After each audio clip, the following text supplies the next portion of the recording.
है ईडीसीआई इंस्टीट्यूट में। आज हम आपको टाइम एंड टेंस पढ़ाने जा रहे हैं।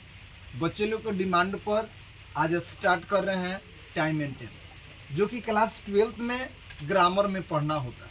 ठीक है, आज टाइम को और समय को, टेंस को, काल को क्या होता है इसके बारे में हम लोग जानेंगे।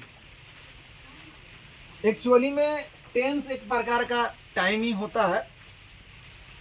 हमने टेंस लिखा है, टेंस मीन्स होता है काल, यानी काल का डिफिनीशन हो गया कि क्रिया के करने में जो समय लगता है उसे टेंस या काल कहते हैं।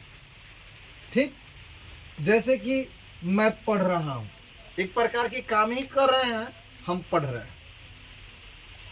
टाइप ऑफ टेंस, काल के प्रकार। तो there are 3 type of tense. काल के 3 प्रकार होते हैं। काल के कौन कौन प्रकार होते हैं भाई?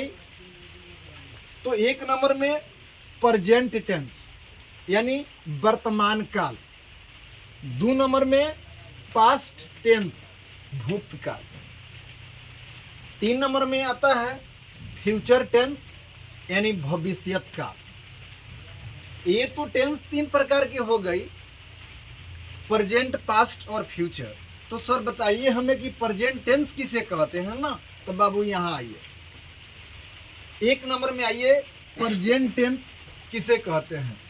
तो जो समय अभी चल रहा है उसे वर्तमान काल कहते हैं। जैसे तुम जा रहे हो या मैं पढ़ा रहा हूँ, अभी पढ़ा रहे हैं ना, वर्तमान काल हुआ। 2 नंबर में पास्ट टेंस, बीते हुए समय को भूतकाल कहते हैं यानी पास्ट टेंस कहते हैं। जैसे मैं तुमको कल बुलाया था, कल बुलाया था ना, समय गुजर गया ना भाई।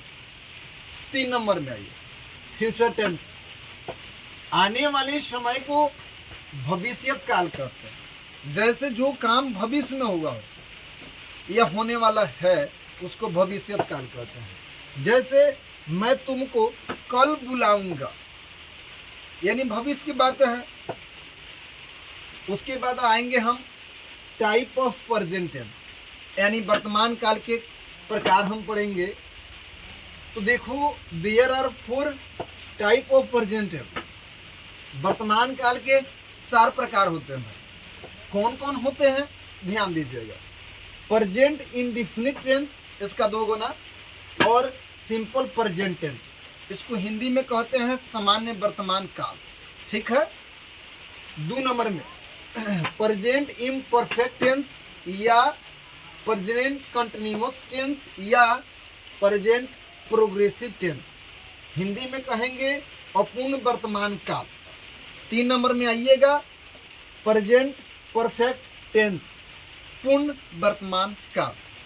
चौथा है भाई प्रेजेंट परफेक्ट कंटिन्यूअस टेंस, पूर्व तत्कालिक वर्तमान काल। ये तो रह गई पूरे हमारे टेंस की डिफिनीशन, प्रेजेंट टेंस का प्रकार और टेंस का प्रकार। और प्रेजेंट टेंस का प्रकार 4 गो होती हैं। एक में प्रेजेंट इंडेफिनिट टेंस या सिंपल प्रेजेंट टेंस। आज हम वही 1 नंबर पढ़ेंगे कि प्रेजेंट इंडेफिनिट टेंस या सिंपल प्रेजेंट टेंस पहचानने का नियम, कि भाई हम कैसे पहचानेंगे कि कौन टेंस प्रेजेंट टेंस का है या कौन टेंस पास्ट टेंस का है, कौन टेंस फ्यूचर टेंस का। इसलिए हमने बारीकी से सबको समझाया है।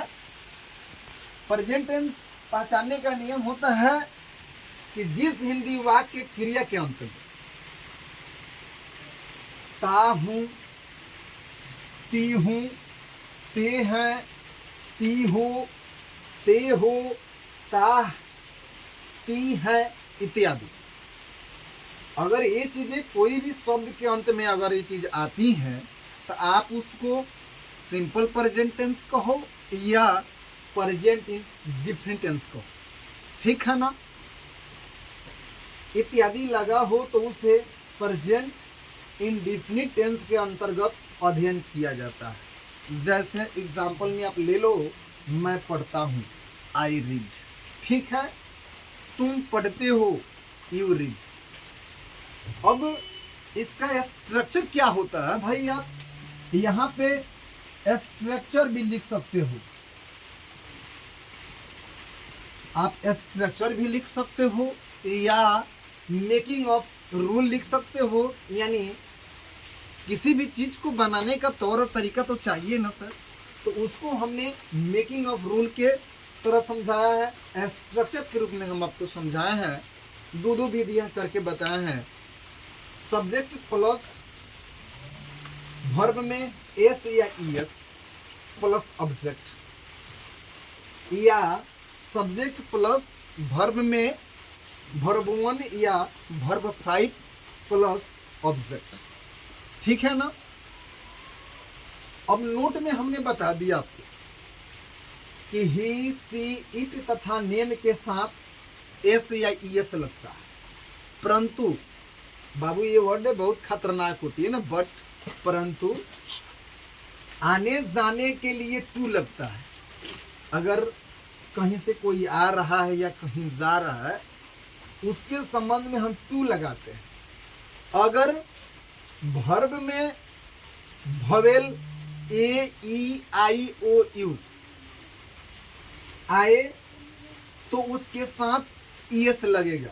ये जो कॉन्सेप्ट है ना, बच्चे लोगों को ज़्यादातर समझ में नहीं आती है, इसलिए हमने आपको 4 उदाहरण हमने दिया है कि आप इसको सेटिस्फाइड तरीके से आप संतुष्ट हो जाओ। हाँ, जैसे कि हमने लिखा है, मैं एक पुस्तक पढ़ता हूँ, ठीक है, तो यहाँ से बना लो ना भाई, मैं एक पुस्तक पढ़ता हूँ।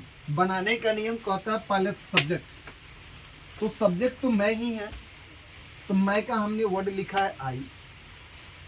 उसके बाद वर्ब, तो सर वर्ब कैसे पहचाने, तो आपका डिमांड अगर रहेगा तो हम वर्ब पे भी वीडियो बनाएंगे, उसके बाद सब्जेक्ट भी वीडियो बना देंगे आपके लिए, ऑब्जेक्ट पर भी वीडियो बना देंगे, ठीक है ना।